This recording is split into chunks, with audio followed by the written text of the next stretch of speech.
Isang mapagpalayang araw po sa atin lahat, mga kaibigan. Ito po ang Kawal ng Demokrasya, Kawal ni Carbonell.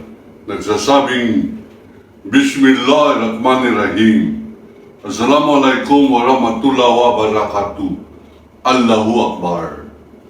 Mga kaibigan, ang ating pong episode ngayon, sa gabing ito, September 8, 2024, ay ang balita na breaking news. Kaninang alas 6 ng hapon, si Apollo Kibuloy, yung pong nagpapanggap, nagpapakilala, kapal na mukha na siya raw ay anak ng Diyos, ay natimbog na. Hindi po siya natulungan ng kanyang Diyos. Ganun pa man, hindi po yun ang pag-uusapan natin yung religion niya. Sapagkat karapatan niya yan, pag yan ay ginamit niyang pang-hold up, nakapagtayo siya ng kingdom, ay mali lang doon yung Jesus Christ. Kingdom of Jesus Christ, abay kanya pong sariling responsibilidad dyan. At yung mga taong nagpaloko sa kanya. Kami po mga Muslim, ginagalang po namin si Jesus Christ. At hindi po kami naniniwala kahit na anong sabi ni Robin Padilla'ng pagtatanggol kay Kibuloy. Yan po ay haram. Ang paggawa ng mga kasamaan, pagtatanggol ng kasamaan ay ugaling haram. Ano po ibig sabihin ng haram? Sa mga Muslim, ang ibig po sabihin ng haram ay kasuklam-suklam, nakaririmaring, pinagbabawal, pinagdidirihan na uri ng kamalian o kasalanan. Ngayon, ano po ang implikasyon nito? Tignan po natin ang konteksto ng pagkakahuli kay Kibuloy. At yan pong pag-surrender ng Indonesia sa Pilipinas sa usapin ni Alice Go. May pag-asa pa ang Pilipinas. Ibig sabihin, hindi po lahat yan ay nagunggong na duwag na bayagan ni Rodrigo Roa Duterte. Sapagkat itong kanyang mga alipores na natitira pa, ay wala na pong kalaban-laban yan. Nakita ko kung paano mapahiya itong si Bato de la Rosa sa Senado noong sagot-sagutin siya ni Gerald Torre. Nakita po natin kung paano po napahiya itong si Sara Duterte nung mabisto na napakalaki pala ng kanyang nalustay na kaban na pera galing sa kaban ng bayan sa pagiging Secretary ng Department of Education at pagiging Vice Presidente. So lahat po ng mga nagtanggol kay Kibuloy ay napahiya sapagkat sinasabi nilang wala si Kibuloy diyan po sa territory o sa compound ng KOJC o Kingdom of Jesus Christ. Abay, nanindigan din po ang Kawal ng Demokrasya na nandyan siya sa loob, nasa bunker. At yung nga po, para wag na papasabog ng dinamita yung pong bunker na yan, lumitaw na at sumuko na. Lumitaw na at siya po ay nahuli, nasukol. Papatalilisan ng damuhan na yan, papuntang hangar, papuntang airport. Nasukol po. Kaninang alas 6 ng hapon, itong si Apollo Kibuloy.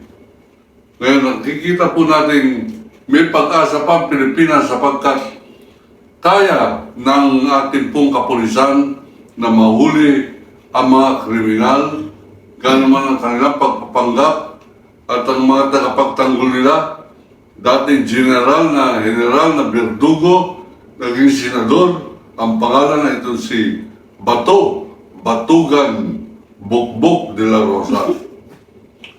Ito pong pagpapalitan nila ng dialogue ni Gerald Torre. Abay, kahiya-hiya itong si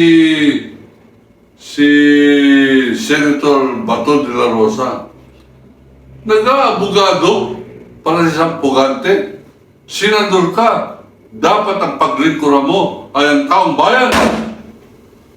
Ikaw kalbo ka. palibasa malaki siguro na ibigay sa iyong campaign funds na ginamit mo sa pandaraya sa Comelec. Kaya ka nanalo. Pero gising na ngayon ang mga Pilipino, kahit na senador ka, kaya ka pa ibagsak sapagkat isa-isay na kayo. Ang tawag sa American politics yan ay domino effect.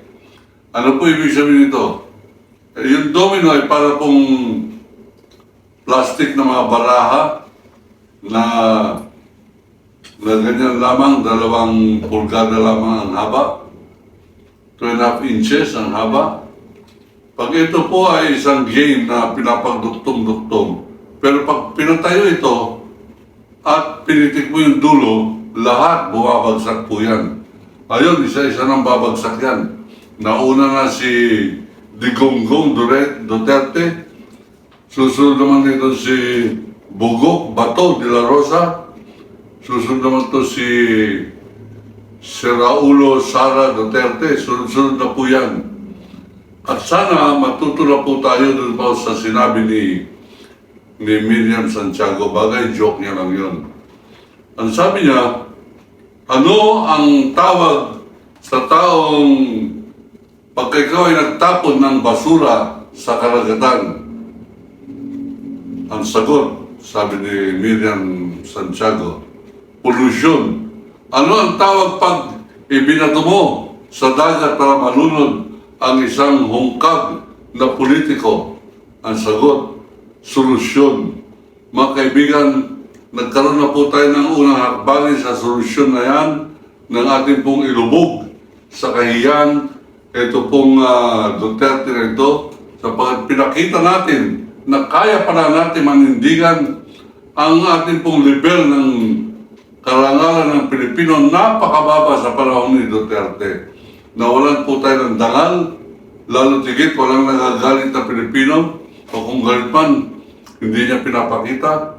Nung nagtalumpati, viral sa buong mundo, na sabi ni Duterte na masyado siyang humahanga sa China, napakaraming pera, at kung siya raw ay kung babae lamang ang China, liligawan niya na yan para makwartahan.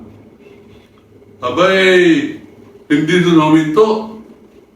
Sinabi niya na mas mabuti pa na maging probinsya ang China, ang Pilipinas ng China. Abay, wala po nagalit na Pilipino. Para po tayong pause dito na para pong isa lamang tayo na nagsusumigaw ng gagaliiti sa galit. Tayo tawagin na probinsya na lamang ng China. Pangulo, di umano, ng Republika ng Pilipinas, itong gunggong na duwag na Digong Duterte rito. Abay, sasabihin niya, mabuti pa tayo maging probinsya. At ito naman, pinapagtanggol pa siya ni Robin Haram Padilla. Magsama-sama na sila nila Bato, Gonggong de la Rosa at yung aksyon nilang ginawa nilang bilyonaryo na si Bongo. Isama na ninyo mga bulok na senador. Andyan sila Bong Revilla, nandyan si Cynthia Villar, nandyan si Lito Lapid, at kung sino-sino pang mga walang silbi dito po sa mga nagbabagang issue. Lalo tigit ang issue tungkol sa pagkamkam ng China sa Pilipinas. Hindi ito pinag-uusapan sa Senado. Sapagkat ang senador ko po dyan nag-iisa, itong si Maan Hontiveros. Ganun pa man, mga kaibigan, si Risa Hontiveros. Si Maan Hontiveros po ay isang sikat na journalist ng panahon ko po yan. Magkakamag-anak po yan. Ngayon, yung ating pong baliktanaw tungkol po dyan sa China, abay napakalaki na implikasyon yan. Ngayon, meron na po tayo mga naninindigan. Pinakita ni Risa Hontiveros, kaya manindigan kahit na babae, kahit na nag-iisa. Pinakita na rin ni General Torre na kahit na dating hepe nila, itong si Bato de la Rosa, at ngayon ay senador, chairman pa ng Peace and Order Committee, abay nanindigan po siya sapagkat ang katotohanan ang kanya pong sandata. Ganyan din po yung sa Baguio, yung si dating CIDG Chief ng Philippine National Police na si General Magalong. Nung kami po yung huli nakita dyan po sa Club Filipino, doon po sa organizational meeting ng ANIM, yung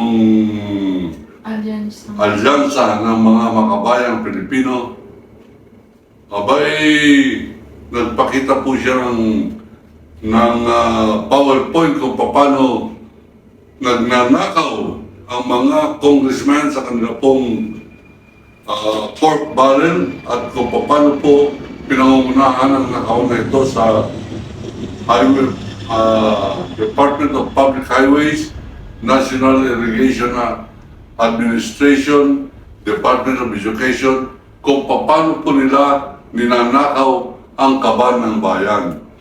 Abay, naninindigan na po, dumadami na. Ontiveros, nandyan na, nandyan ang Torre, nandyan ang Magalong, nandyan ang TNT Trio, nandyan yung mga makabayang congressman na naninindigan, nandyan yung mga nagbubuo ng People Power Movement. Abay, tindig Pilipinas, dumadami po yan.